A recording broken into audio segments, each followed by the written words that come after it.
Hi everyone, this is Anju, a maths teacher.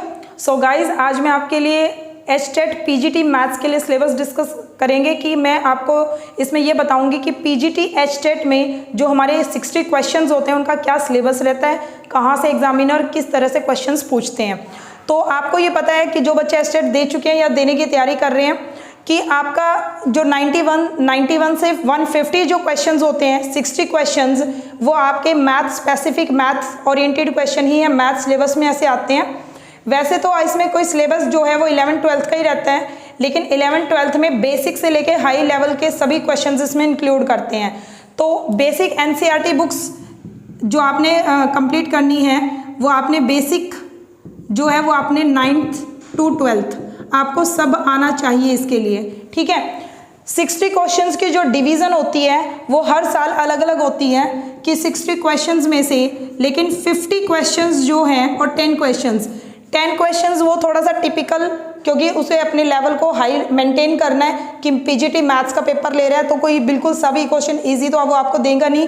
तो 10 question वो ज़रूर कुछ ना कुछ ऐसे डालेंगे जिसमें आपको थोड़ा बहुत ज़्यादा सोचना पड़े और टाइम ज़्यादा लग जाए, ठीक है। लेकिन 50 क्वेश्चन एक बच्चा बहुत ईजिली कर सकता है अगर उसने 11th-12th का मैथ बेसिक एनसीईआरटी बुक से लेके और जो भी हाई लेवल की बुक्स उसने पढ़ी होंगी, प्रैक्टिस की होगी, तो 50 क्वेश्चन कहीं मुश्किल नहीं होते। ये मैक्सिमम मैंने बोला है कि 10 ऐसे होते हैं, अदरवाइज इन 10 में भी कई बार होता है ना पेपर आसान आ गया तो हो सकता है 10 में से 5 ही क्वेश्चन ऐसे हो जो मुश्किल हो, बाकी इधर ही कैटेगरी में आ जाएंगे, जो नॉर्मल होते हैं हर स्टूडेंट इजीली कर सकता है, ठीक है। ये जो आपके पास 60 क्वेश्चंस का सिलेबस है, इसमें देखो हर साल क्या होता है, कभी इंटीग्रेशन से क्वेश्चन ज़्यादा पूछता है, कभी डिफरेंशिएशन से। तो मैं आपको स्टार्टिंग से बता रही हूँ जो आपका सिलेबस डिफाइन मैं कर रही हूँ। फर्स्ट जो है वो आपका चैप्टर रहता है सेट्स का, ठीक है। 11th-12th में भी आपने देखा है सेट्स आपका फर्स्ट चैप्टर रहता है और यहाँ से एग्जामिनर को क्वेश्चन हमेशा ही आता है। सेट के अंदर हम लोग क्या पढ़ने वाले हैं, सेट के अंदर सबसे पहले तो भाई यहाँ पे आपके पास आएगा अलजेब्रा ऑफ सेट्स आएगा, जिसके अंदर आप नंबर ऑफ सेट्स, पहले तो फाइनाइट, इनफाइनाइट, ठीक है। फिर यहाँ पे आएंगे आपके पास जो भी पावर सेट बनते हैं, नंबर ऑफ सेट्स इसी के अंदर इंक्लूड हो जाएगा पावर सेट। और इसमें फिर आपके पास जो आपका वेन डायग्राम है उससे क्वेश्चंस होंगे। वेन डायग्राम के बाद आपके पास यहाँ पे आएगा डी मॉर्गन लॉ, ठीक है। और पूरा algebra of sets, algebra of set, इसमें आपकी अलजेब्रा ऑफ सेट में यूनियन, इंटरसेक्शन, ये सब आपका आ जाएगा, ठीक है। तो सेट्स के अंदर यहीं से क्वेश्चंस आपके आते हैं और ज़रूर आता है, ऐसा नहीं है कि कभी नहीं डाला उसने, कभी ऐसा हो जाएगा कि कभी 2 क्वेश्चन को तो कभी 3 क्वेश्चन। तो पहला जो आपका टॉपिक रहेगा वो आपका सेट थ्योरी का रहेगा। सेकंड जो आपका आता है भाई वो आता है आपका relation and function, relation and function, ठीक है भाई। फंक्शन और रिलेशन में से ज़रूर आएगा।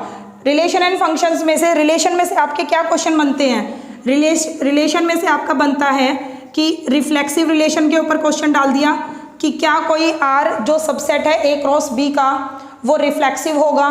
सेकंड आपसे पूछ लेता है कंडीशन सिमेट्रिक होने की, ट्रांजिटिव होने की, और अगर मान लीजिए जो तीनों ही कंडीशन सेटिस्फाई कर रहा है तो उसको कह देंगे इक्विवेलेंस रिलेशन, ठीक है ना। तो इक्विवेलेंस रिलेशन हो गया, ये 3 टाइप्स के रिलेशन हो गए। नंबर ऑफ रिलेशन कितने आप डिफाइन कर सकते हो, ठीक है। तो ये सब आपका रिलेशन में आएगा। फंक्शन में आप लोग क्या पढ़ते हो, सबको यहाँ पे एक ज़रूर बात आपने नोट की होगी कि रेंज और डोमेन, रेंज और डोमेन का क्वेश्चन यहाँ से ज़रूर बनता है। Find the function, range find out करनी या डोमेन फाइंड आउट करना।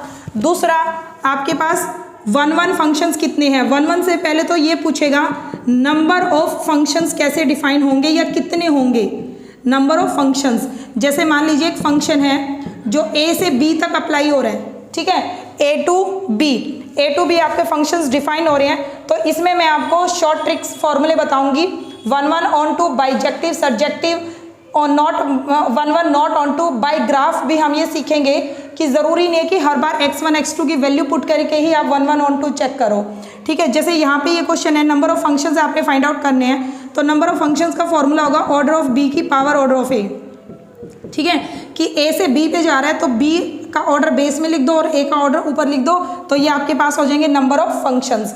डायरेक्ट फॉर्मूले से क्वेश्चन बन जाता है, उसके लिए ज़्यादा काम करने की इसमें ज़रूरत नहीं है। वन फंक्शंस क्या होगा, ऑन टू क्या होगा, सब्जेक्टिव, बाइजेक्टिव, मैनी वन। ठीक है, और जो इसमें मेन मैं आपको पढ़ाऊंगी फंक्शंस जो हैं वो ज़्यादातर मैं आपको ग्राफ से समझा के करवाऊंगी, क्योंकि जब आप एक ग्राफ से समझते हो क्वेश्चंस को, कहाँ वो एक्स एक्सिस पे कट करा, कहाँ वाई पे, किसके पैरेलल में लाइन ड्रॉ करी, इसके एक्स एक्सिस के पैरेलल में लाइन ड्रॉ करें या वाई एक्सिस के पैरेलल में लाइन ड्रॉ करें, उससे हम 1 ऑन 2 की ईजिली इसमें पता कर सकते हैं। बिना ग्राफ के क्वेश्चंस में थोड़ी सी प्रॉब्लम आती है, लेंथी हो जाता है, लेकिन हमें ऑलरेडी हमारे पास 60 क्वेश्चंस हैं और टाइम कम होता है, पेपर लेंथी आता है, तो हर क्वेश्चन को इस मेथड से किया जाएगा कि आपका वहाँ समय बचे। ठीक है, मोस्ट ऑफ द स्टूडेंट का एचटेट क्लियर क्यों नहीं होता, पेपर तो ऑलमोस्ट सभी बच्चों को आता होता है, लेकिन स्पीड मैटर करती है। ठीक है, अब ये आपका कोई 11th-12th का फाइनल एग्जाम नहीं है कि आपको 3 घंटे दिए और उस हिसाब से आपको टाइम दिया गया है कि आप लॉन्ग मेथड से क्वेश्चंस करें। ये आपको ट्रिकी क्वेश्चंस दिए जाते हैं, ट्रिकी क्वेश्चंस 1 मिनट में एक क्वेश्चन हो जाएगा। ठीक है, तो ये आपसे ये सभी जो कंसेप्ट होगा इसके अंदर ट्रिक से पढ़ाया जाएगा। तो सेकंड आपका जो टॉपिक होगा वो होगा रिलेशन एंड फंक्शन का। ठीक है भाई, थर्ड जो इसमें टॉपिक है ना वो है आपका मैट्रिसेस। और आपने क्वेश्चंस पेपर उठा के देख लीजिए, कोई क्वेश्चन पेपर कभी ऐसा नहीं गया किसी भी साल का जहां मैट्रिसेस और डिटरमिनेंट से क्वेश्चन ना पूछा हो। फ्रीक्वेंटली पूछता है भाई, 60 क्वेश्चंस हैं, कहाँ से डालेगा, यही सारे तो टॉपिक हैं, उन्हीं टॉपिक्स का लेवल कभी हाई कभी लो। तो जो आपका थर्ड मेन टॉपिक है ना वो है आपका मैट्रिसेस। ठीक है, मैट्रिसेस में वो क्या क्वेश्चन पूछ सकते हैं, सबसे पहले तो एक एडजॉइंट को लेके, ठीक है, एडजॉइंट, फिर उनके ऑर्डर कि कोई भी मैट्रिक्स है उसका एडजॉइंट क्या होगा, उसका ऑर्डर क्या होगा। ठीक है, एडजॉइंट हो गया, उसके बाद इनवर्स ऑफ ए मैट्रिक्स के ऊपर काफ़ी थ्योरम्स हैं, थ्योरम्स के डायरेक्ट रूल, मतलब उसमें जो थ्योरम का रिजल्ट है वो डायरेक्ट यूज करेगा और उसके ऊपर आपसे क्वेश्चन पूछेगा। ठीक है, कभी कह देंगे अगर आइडम पोटेंट मैट्रिक्स, नील पोटेंट मैट्रिक्स, वो सारे आपके ग्रेजुएशन लेवल के हैं, लेकिन फिर भी मैं यहाँ पे उसको ज़रूर दूंगी, क्योंकि अगर लो लेवल का क्वेश्चन उठाएगा मैट्रिसेस में से तो ये टॉपिक उठा सकता है, हाई लेवल का बनाता है तो उसमें वो orthogonal matrix, symmetric, skew symmetric, ठीक है, और आइडम पोटेंट मैट्रिक्स, नील पोटेंट। तो यहाँ पे ये जो भी हैं जितने भी मैट्रिक्स होंगे सबकी डेफिनेशन हम इसमें ज़रूर करेंगे, और इनसे जुड़े हुए एडजॉइंट और इनवर्स के जो रूल हैं जो डायरेक्ट एग्जाम में पूछे जाते हैं और बच्चे को बड़ा कंफ्यूजन होते हैं, वो सब हम इसमें क्लियर करेंगे। ठीक है भाई, तो नेक्स्ट आपके पास मैट्रिसेस हो जाएगा। एक इसमें एक और इम्पॉर्टेंट टॉपिक है मैट्रिसेस में ही, जो एग्जामिनर क्वेश्चन, नया क्वेश्चन ज़रूर उठाते हैं हर बार, हमेशा रिपीट नहीं रहता, वो है रैंक ऑफ ए मैट्रिक्स निकालना। फॉर एग्जाम्पल ए मैट्रिक्स मैं आपको दे देती हूँ 1A01 और आपसे पूछा जाए rank of A matrix find out कीजिए, और साथ में सिर्फ ये नहीं कि 1/n a की पावर n, इस मैट्रिक्स का रैंक निकालो। ठीक है, तो इस तरह के क्वेश्चन 1 मिनट में हो जाएंगे, क्योंकि मैट्रिक्स में आपको लॉन्ग मेथड से नहीं, या जो भी टॉपिक है वो लॉन्ग मेथड से नहीं ट्रिक से करेंगे। ये हम अपने जॉब वाले टेस्ट की तैयारी कर रहे हैं, किसी सिंपल अपने फाइनल एग्जाम की तैयारी नहीं कर रहे जहां हमारा सब्जेक्टिव पेपर होगा। ये ऑब्जेक्टिव है, ट्रिक से क्वेश्चंस किए जाएंगे और हर क्वेश्चन इस स्टाइल से आपको करवाया जाएगा जिसमें आपका टाइम मैनेजमेंट अच्छी हो जाए, टाइम आपका बचे और एक्यूरेट आपका आंसर निकले। ठीक है भाई, तो मैट्रिसेस के बाद नेक्स्ट आपको टॉपिक होता है डिटरमिनेंट। क्या होता है? डिटरमिनेंट। जो डिटरमिनेंट है ना, डिटरमिनेंट में क्वेश्चंस कहाँ से जाएगा, एक तो उसकी प्रॉपर्टी को यूज करके, प्रॉपर्टीज को यूज करके फ्रीक्वेंटली क्वेश्चंस आते हैं। ठीक है, प्रॉपर्टी के बाद उसके बाद आपके पास आएगा माइनर और कोफैक्टर। ठीक है, और माइनर कोफैक्टर की प्रॉपर्टी यूज करके फाइंड आउट कीजिए डिटरमिनेंट, फाइंड कीजिए डिटरमिनेंट। इस तरह के क्वेश्चंस आएंगे। इनमें भी आपके पास एक वो क्वेश्चन जरूर आता है, आपके पास कोई भी वैल्यू दे दी, x+1 2, यहाँ पे 0 या x+1, कुछ भी इस तरह से 3 value, find the value of x, और बच्चे लग जाते हैं ये पूरा डिटरमिनेंट सॉल्व करके क्वेश्चंस करने के लिए। भाई एक क्वेश्चन को इतना पूरा सॉल्व करोगे, मल्टीप्लिकेशन करोगे, सॉल्व करोगे, x की वैल्यू लास्ट में निकले और मान लो प्लस माइनस में कहीं गड़बड़ हो जाए। ठीक है, तो ये क्वेश्चंस भी हम ट्रिक से करेंगे बिल्कुल। ठीक है, ऐसा नहीं है कि सिर्फ ट्रिक ही समझाऊंगी, पहले तो आपको मैं इनका लॉजिक समझाऊंगी जो इनका एक्चुअल मेथड है, लेकिन एक्चुअल मेथड जैसे ही बता दूंगी उसके बाद इनकी ट्रिक हम डिस्कस करेंगे कि एग्जाम में इस क्वेश्चन को अगर हम लॉन्ग मेथड से करें तो ऐसे करेंगे, और ट्रिक से करेंगे तो वैसे करेंगे। तो दोनों मेथड मैं आपको क्लियर करवाऊंगी, ठीक है भाई।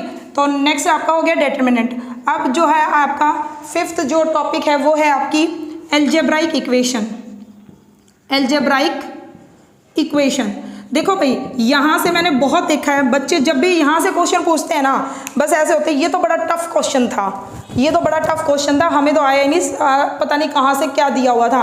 एक्चुअल में कुछ नहीं होता, जो टफ लगता है ना वो सबसे आसान क्वेश्चन होते हैं। एल्जेब्राइक इक्वेशंस है, जैसे मान लीजिए मैं आपको एग्जाम्पल बताती हूँ। The solution set of inequation, एक इन इक्वेशन में लिख देती हूँ x² plus a plus b into x plus a b less than 0, ठीक है भाई। इन इक्वेशन है तो यहाँ इक्वल तो चलेगा नहीं, that is not a equation, that is in equation. कहते हैं इस इन इक्वेशन का जो सॉल्यूशन सेट है वो कहाँ लाई करेगा, वो क्या होगा। आपके पास चार ऑप्शन आ गए, a टू b होगा, यहाँ पे कंडीशन डाल दी a लेस देन b की, ठीक है। सेकेंड हो सकता है माइनस इन्फिनिटी से a union b to infinity. Third option डाल सकता है वो 0 टू इन्फिनिटी, या fourth option none of these, किसी तरफ से भी। अब ये क्वेश्चन देख के मुझे लगता है कि 90% स्टूडेंट ये सोचता है भाई ये तो आउट ऑफ सिलेबस है, ये तो हमने ऐसे तो क्वेश्चन कभी करे नहीं।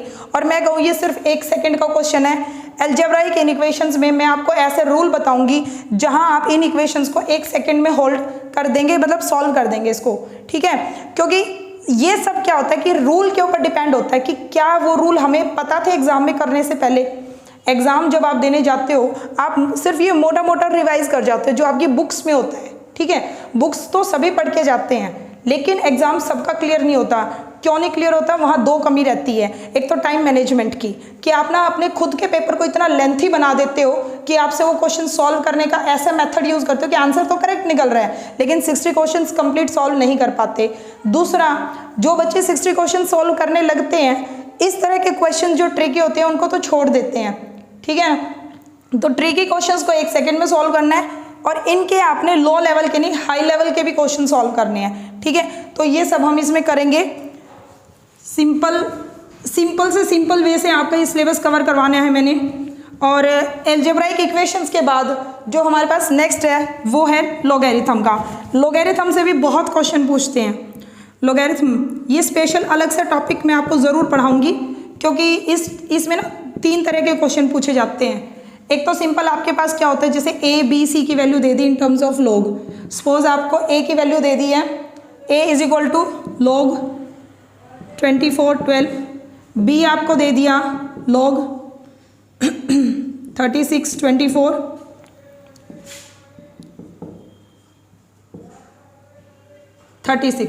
ठीक है भाई।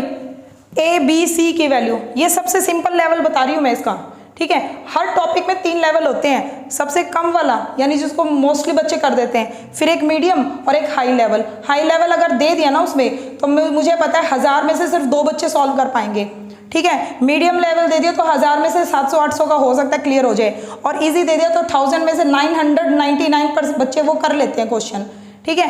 तो एक तो इस टाइप के क्वेश्चन होंगे जिसमें ए बी सी आपको वैल्यू गिवन हो और ए बी सी की वैल्यू फाइंड आउट करनी हो मल्टीप्लिकेशन में, तो मोस्टली बच्चे इस क्वेश्चन को सॉल्व कर लेंगे। सेकंड आपके पास क्या होगा, इसको सीरीज में देगा, जैसे 1/log 2 की power n plus log 3 base power n plus so on log 43n, और आपसे पूछेगा सम, ठीक है।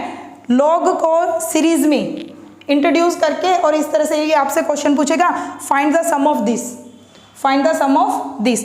और सुन लो ध्यान से, सम ऑफ दिस देने की बजाय और थोड़ा सा इसको डिफिकल्ट बनाना है, इसके आगे लगा देगा इंटीग्रेशन। अब ये इंटीग्रेशन के आगे देख के आधे बच्चे तो वहीं बेहोश हो जाते हैं कि अरे वाह ये क्वेश्चन और इसका फिर इंटीग्रेशन भी करना, ये कैसे करेंगे। कुछ नहीं है बच्चे, आपको अगर ये सॉल्व करना आता है और इसके डेफिनेट वैल्यू आप यहाँ लिख देते हो तो इसका इंटीग्रेशन करना है तो भैया इसका भी तो इंटीग्रेशन करना है, ठीक है। और ये सब क्वेश्चंस हो जाएंगे। दूसरा और इस पे क्या देता है, number of solutions. Number of solution आपसे पूछ लेगा किसी भी इक्वेशन का जिसके अंदर लॉग इंक्लूड होगा, ठीक है। जैसे मान लो मैंने कोई इक्वेशन लिख ली log 2x + 5 = 6 - x, ठीक है। इस तरह की इक्वेशन, अब इसमें पूछे नंबर ऑफ सॉल्यूशन क्या होगा। नंबर ऑफ सॉल्यूशन को छोड़ो, अगर वो कहे find solution of this equation, ठीक है ना। Find solution of this equation. अब बच्चा जो पढ़ के गया है उसको स्क्वायर सॉल्व करनी आती है कि क्वाड्रेटिक इक्वेशन के क्या सॉल्यूशन होंगे, क्यूबिक इक्वेशन का क्या सॉल्यूशन होगा, उसको कैसे निकालना है, हिट एंड ट्रायल मेथड वगैरह वगैरह। लेकिन जैसे ही उसके पास लोग आ गया भाई, वो तो भाई समझना सोचना भूल जाता है एग्जाम में कि इसको कैसे सॉल्व करे। और मैं कह रही हूँ 1-1 मिनट के क्वेश्चन है ये सारे, सिंपल इस तरह के क्वेश्चन जो है वो ग्राफ बना के 1 सेकेंड में सॉल्व किए जा सकते हैं। ठीक है, तो लोगैरिथम को हम बिल्कुल डीपली करेंगे, क्योंकि ये जो 10 क्वेश्चन है ना जो हाई लेवल पे वो बना के देता है, वो मेनली एल्जेब्राइक इक्वेशंस, लोगैरिथम और एक इनइक्वालिटी आपके पास है वहाँ से चूज करता है। ठीक है, जितनी अभी तक यहाँ पे हमने डिस्कस किया है इसमें आपके जितने भी क्वेश्चंस हैं, आप एग्जाम पेपर उठा के देखना कभी, ये टॉपिक्स जो हैं फ्रीक्वेंटली वो आपसे पूछता है। ठीक है, नेक्स्ट है आपका टॉपिक, 6 टॉपिक ये नोट कर लेना कि ये 6 टॉपिक्स तो आपके आते ही आते हैं जिनसे हर बार क्वेश्चंस आता है। कुछ टॉपिक ऐसे होते हैं जिनमें वो अल्टरनेट देता है, जैसे कि आपका कई बार होता है मीन मीडियन का क्वेश्चन, इस बार आगे हो सकता है नेक्स्ट टाइम ना आए। ठीक है, लेकिन मोस्टली क्या होता है मीन मीडियन कई बार होता है साल में 2, मतलब एक ही पेपर में 2 क्वेश्चन मीन मीडियन के भी डाल दें। लेकिन ये टॉपिक ऐसे हैं कि हर बार क्वेश्चन यहाँ से आएगा ही आएगा।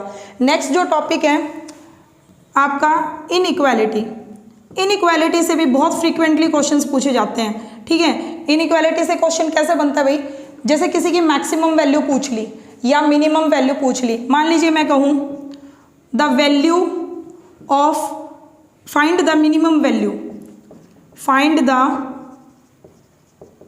मिनिमम वैल्यू, मिनिमम भी हो सकती है मैक्सिमम भी हो सकती है, ऑफ 9⁻x प्लस 9⁻1 x। ठीक है, where x is positive.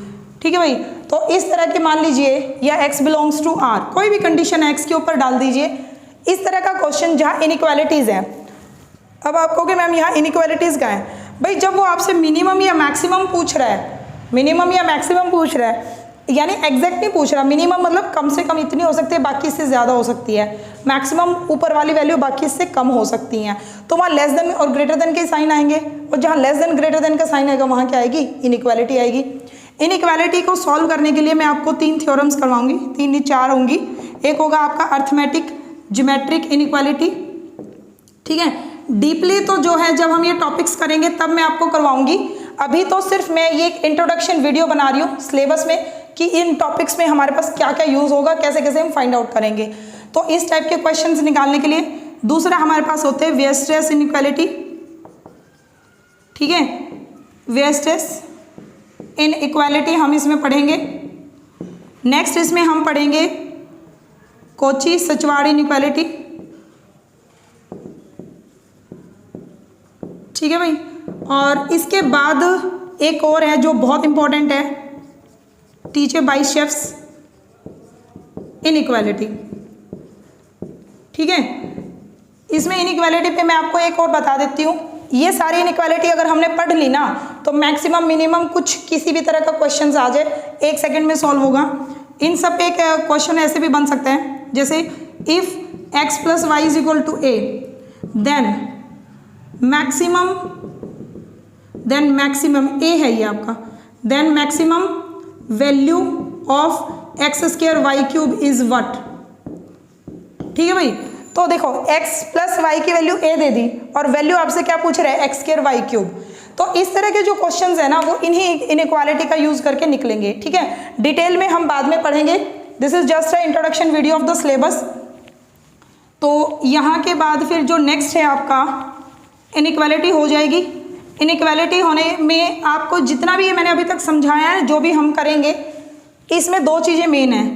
Numerical practice तो है ही, लेकिन ग्राफ का सबसे बड़ा रोल रहेगा। ठीक है, मेरी टीचिंग में ग्राफ का सबसे बड़ा रोल रहता है कि बच्चे का टाइम बचे और ग्राफ से वो एक तीर से कहते हैं ना 3 निशाने 4 निशाने 2 निशाने, 2 तो कम है। ग्राफ अगर आपको समझ आ गया ना, ग्राफ जैसे e⁻x का, log x का, sin x का, ये किसी भी है, सारे ट्रिग्नोमेट्रिक फंक्शंस जितने भी हैं, 1/x का, mod x का, ठीक है, ग्रेटेस्ट इंटीजर फंक्शन, और ये जितने भी आपके फंक्शंस हैं, इन सब को अगर मैं आपको ग्राफ से पढ़ाऊंगी तो ना सिर्फ आप इनके नंबर ऑफ सॉल्यूशन बल्कि इनके डोमेन, रेंज, 1 1 ऑन 2 सब एक ही बार में क्लियर हो जाएगा। ठीक है, तो जो मेरी टीचिंग बेस्ड रहेगी वो मोस्ट ऑफ द ग्राफ पे रहेगी।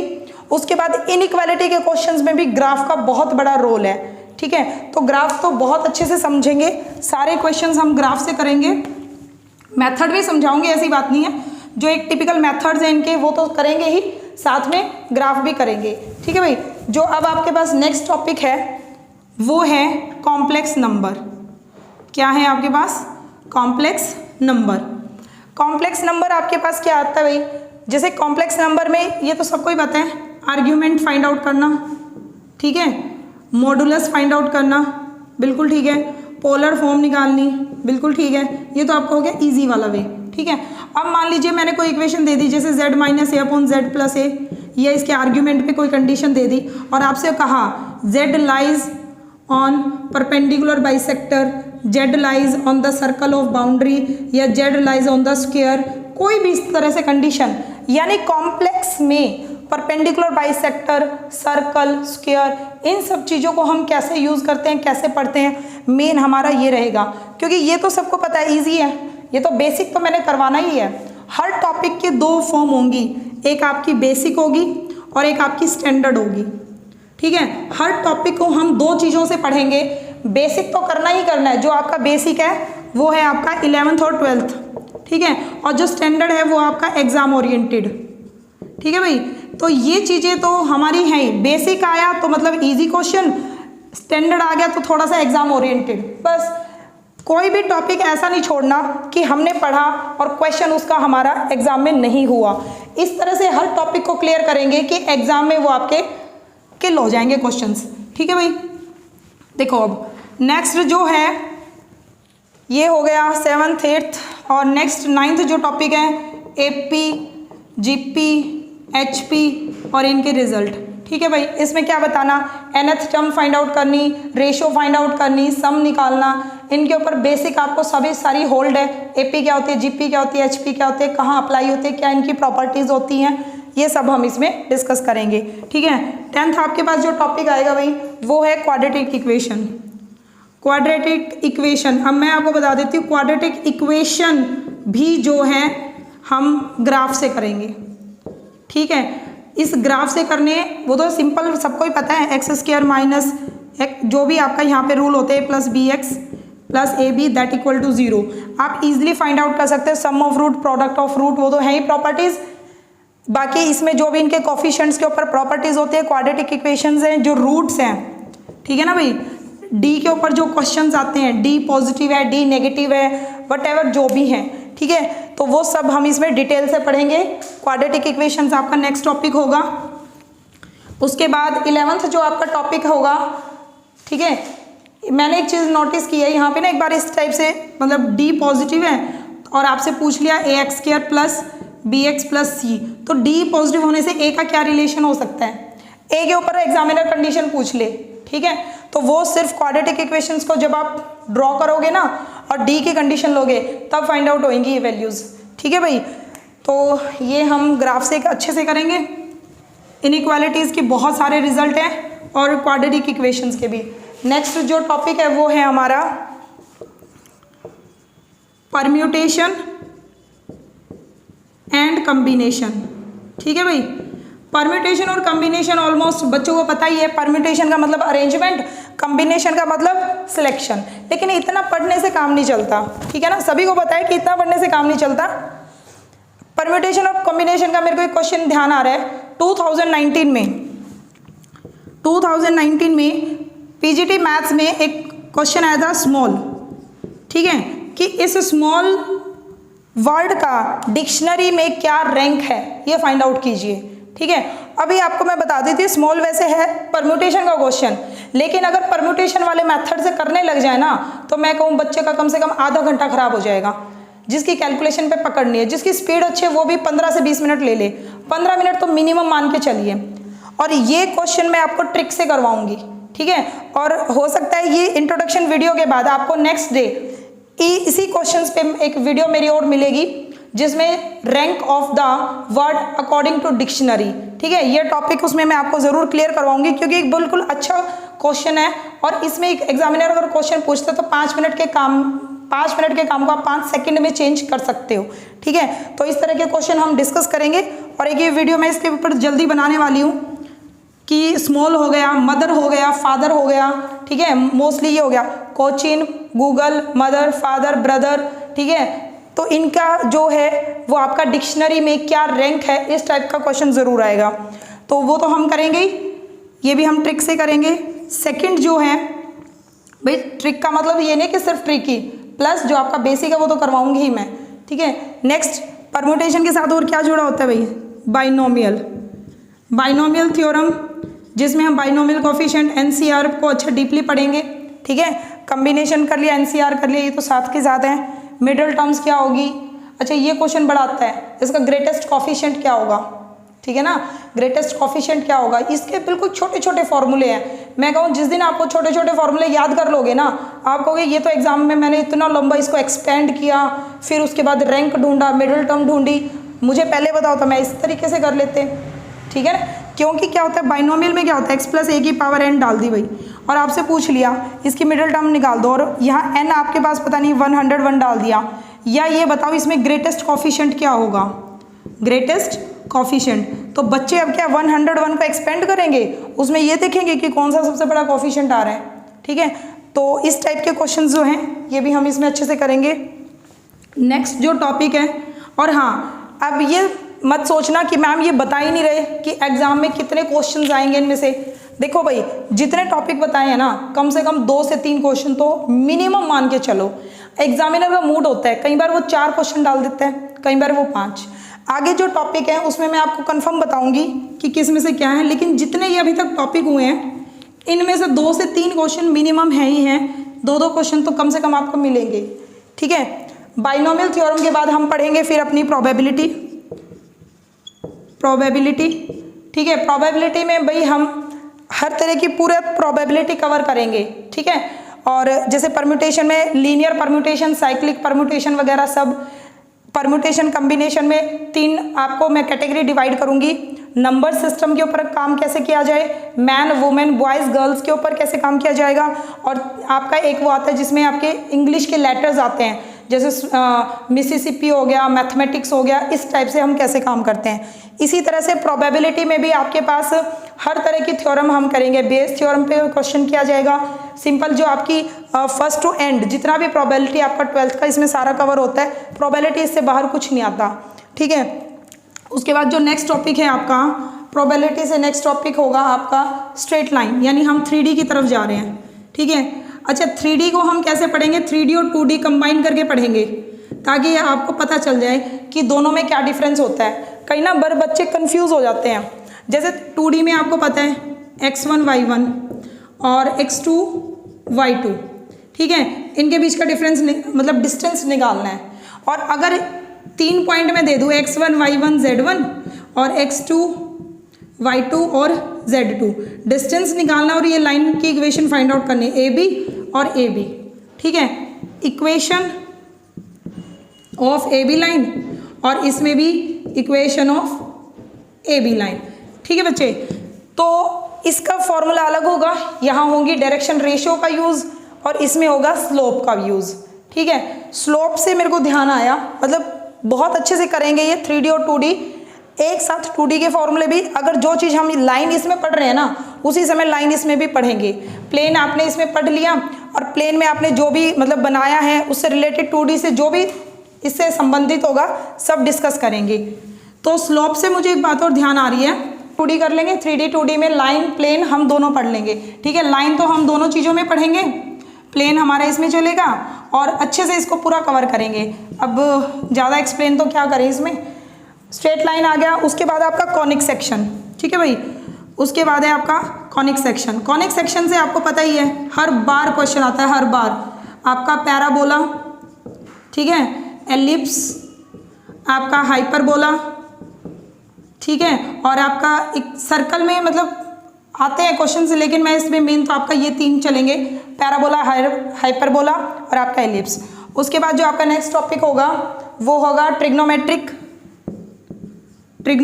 Identities, trigonometric ratio, trigonometric function, उनके डोमेन, उनकी रेंज, सब कुछ, ठीक है ना। और ट्रिग्नोमेट्री के साथ साथ होगा इनवर्स ट्रिग्नोमेट्री भी, ठीक है भाई। और ये मैं आपको बता ही चुकी हूँ ट्रिग्नोमेट्रिक रेशो मतलब टेंजेंट थीटा कोस थीटा वगैरह वगैरह, tan inverse sine inverse cos inverse, domain range, उनके ऊपर जो भी क्वेश्चंस आपके बनते हैं। ठीक है, ये भी हमारा मेन रहेगा मुद्दा ग्राफ के ऊपर समझना। ग्राफ के ऊपर समझ लिया ना, मैं कहूँ ग्राफ समझ लो, ग्राफ एक बार पढ़ लिया ना बच्चों ने तो बहुत अच्छे से सब कुछ क्लियर हो जाएगा। एग्जाम में पेन उठाने की भी जरूरत नहीं है, इतनी जल्दी क्वेश्चन इसमें से सॉल्व हुआ करेंगे कि बिना पेन उठाए भी आपका क्वेश्चन क्लियर हो जाएगा। मैं ये तो नहीं कह रही कि सारे, लेकिन जिन क्वेश्चंस को करने में आप बहुत ज़्यादा टाइम लगाते हो वो टाइम ज़रूर आपका बचेगा। ट्रिग्नोमेट्री का हो गया, क्वाड्रेटिक इक्वेशन का हो गया, रूट का हो गया, डोमेन रेंज वगैरह जो भी आपका है। ठीक है, उसके बाद एक आपका ज़रूर आता है सर्कल और ट्रायंगल। ठीक है, इनको कंबाइन करके क्वेश्चन बनता है। एक आपका टेंजेंट मतलब सर्कल के ऊपर टेंजेंट, इस टाइप से। ट्रायंगल के ऊपर क्या क्वेश्चन आएगा आपका, इसमें मैं आपको क्लियर करवाऊंगी सेंट्रॉइड और इन सेंटर। ठीक है, इसमें सरकम सेंटर और हम क्या पढ़ेंगे भाई, ऑर्थो सेंटर। ठीक है, तो ये सब हम इसमें क्लियर करेंगे ट्रायंगल में। ऐसा नहीं एक नाम लिख दिया तो उसके ऊपर जितना भी सिलेबस है सब कुछ कवर करेंगे, कुछ नहीं छोड़ने वाले इसका। ठीक है, उसके बाद आ जाओ भाई, एक फंक्शन हम पहले करे थे उसमें इन्वर्स फंक्शन वाला भी सब क्लियर करवा दूंगी। ठीक है, ट्रिग्नोमेट्री हो गया, सॉल्यूशन ऑफ ट्रायंगल्स, ट्रायंगल के अंदर और क्या आएगा, सॉल्यूशन ऑफ ट्रायंगल्स। ठीक है, उसके बाद जो आपका नेक्स्ट टॉपिक है, अब मैं इनमें नाम नहीं रखे, नेक्स्ट टॉपिक मैं बताती हूँ, रियल फंक्शन। ठीक है भाई, रियल फंक्शन में से तो ये मान के चलो 4 से 5 क्वेश्चन आते ही आते हैं आपके। क्या क्या क्वेश्चन बनते हैं रियल फंक्शंस में, लिमिट फाइंड आउट करना। ठीक है भाई, लिमिट का आ गया, कंटिन्यूटी का हो गया और डिफरेंशिएबिलिटी का हो गया। ये फंक्शन डिफरेंशिएबल होगा नहीं होगा, कंटिन्यूस होगा नहीं होगा, लिमिट क्या निकलेगी, लिमिट फर्स्ट काइंड की, सेकंड काइंड की, मिक्स काइंड की, ये सब इसमें हम डिस्कस करेंगे। ठीक है, उसके बाद आपके आते हैं डिफरेंशिएबिलिटी के बाद टेंजेंट्स नॉर्मल्स, टेंजेंट और नॉर्मल की इक्वेशन फाइंड आउट करना टू द कर्व। ठीक है, तो इसके बाद जो नेक्स्ट टॉपिक है वो है आपका टेंजेंट्स एंड नॉर्मल। ठीक है, नॉर्मल टू कर्व, ये फाइंड आउट करना आएगा आपका। इसमें से भी क्वेश्चन 101% श्योर है बनेगा। जितने टॉपिक मैंने लिखवाए हैं ना ऐसा हो ही नहीं सकता कि हम ये टॉपिक करें और इनमें से क्वेश्चन ना बने, 100% श्योर है कि बनेगा ही बनेगा। ठीक है, इसमें उसके बाद हम पढ़ेंगे mean value theorem, Lagrange's theorem, आपको पता ही है mean value theorem, Lagrange's theorem, एक फंक्शन इंक्रीजिंग फंक्शन, फिर आपका आ जाएगा डिक्रीजिंग फंक्शन, फिर मैक्सिमा फंक्शन, मिनिमा। ठीक है, ये सब हमारा एक्चुअल क्या है, डेरिवेटिव जब हम पढ़ेंगे ना अपना, तो डेरिवेटिव डिफरेंशिएशन के अंदर ही है। डिफरेंशिएशन से related mean value theorem, Lagrange's theorem, derivative first derivative पे चेक होता है, increasing decreasing, maxima minima check होगा सेकंड डेरिवेटिव पे भी और आपका फंक्शन पे भी। ठीक है, जो भी है ये सब हम इसमें क्लियर करेंगे। ठीक है, उसके बाद एक जो डेरिवेटिव से तो देखो कितने सारे क्वेश्चंस यहाँ बनते ही हैं। उसके बाद जो इंटीग्रेशन है, इंटीग्रेशन में तो मैं कहती हूँ 5 से 6 क्वेश्चन बनते हैं। इंटीग्रेशन सबसे ज़्यादा वेटेज रखता है एग्जाम में, 5 to 6 क्वेश्चन इसमें से आते हैं। इंटीग्रेशन में वो क्या डालेगा, फाइनाइट इंटीग्रेशन, यानी जिसमें लिमिट इसको डेफिनेट इंटीग्रेशन बोलते हैं। डेफिनेट इंटीग्रेशन वाले जिसमें आपको लिमिट गिवन होगी। ठीक है, और इनडेफिनेट वो होंगे जिसमें लिमिट गिवन नहीं होगी। थोड़ा सा स्पीड से इसलिए लिखवा रही हूँ क्योंकि सिलेबस ज़्यादा है और वीडियो ज़्यादा बड़ी ना हो जाए, इसलिए जल्दी जल्दी बता रही हूँ। डेफिनेट इनडेफिनेट का काम हो जाएगा। उसके बाद एरिया ऑफ रीजन आप कह दो, या एरिया अंडर द कर्व।